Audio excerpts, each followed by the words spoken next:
प्रभु, यह अतिकाय रावण की दूसरी रानी धान्यमालिनी का पुत्र है। उसके प्रचंड पराक्रम को आपने पहचाना नहीं। एक बार क्रोध से आग बबूला होकर अतिकाय अपने भुजबल से चक्रवाल गिरी को उखाड़ फेंकने को उद्यत हुआ। लेकर भी ब्रह्म ऋषियों के जैसे त्यागवीर, परम तपस्वी, यति के जैसा जीवन यापन करने वाले लक्ष्मण ही इस दुर्दांत योद्धा मेघनाद का वध कर सकते थे।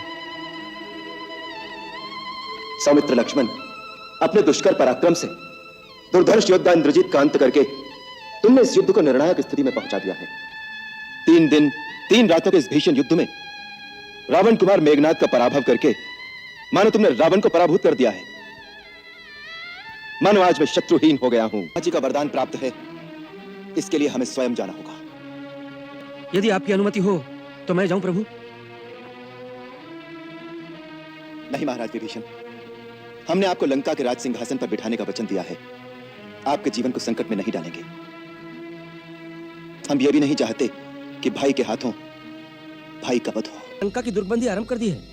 अच्छा जी, मेरे चारों मंत्री अनल, पनस, संपाति और प्रमति पक्षी बनकर शत्रु सेना का निरीक्षण करने लंका में गए थे। उन्होंने ये समाचार दिया है कि आज महाराज सुग्रीव के साथ रावण का जो मल्ल युद्ध हुआ, उसके तुरंत पश्चात उसने राजमहल में अपने मंत्रियों की एक सभा बुलाई, जिसमें इस बात की चर्चा हुई कि आगे क्या किया जाए। उस सभा में उसके नाना माल्यवान ने आपका विरोध त्याग कर आपसे संधि कर लेने की सलाह दी, परंतु रावण को उनकी बात नहीं सुहाई और रावण ने लंका की दुर्गबंदी करने का आदेश दे दिया है।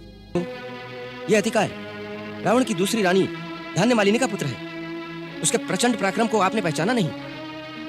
एक बार क्रोध से आग बबूला होकर अतिकाय अपने भुजबल से चक्रवाल गिरी को उखाड़ फेंकने को उद्यत हुआ। तब कैलाश शिखर से शूलपाणी शंकर ने अपने अग्निमुक्त त्रिशूल का प्रहार किया, तो इस भीम भयंकर अतिकाय ने उसे खिलौने के समान हाथ में पकड़कर अट्टहास करते हुए महादेव का भी मान भंग कर दिया। फिर उसने शिव से धनुर्विद्या के सारे रहस्य सीख लिए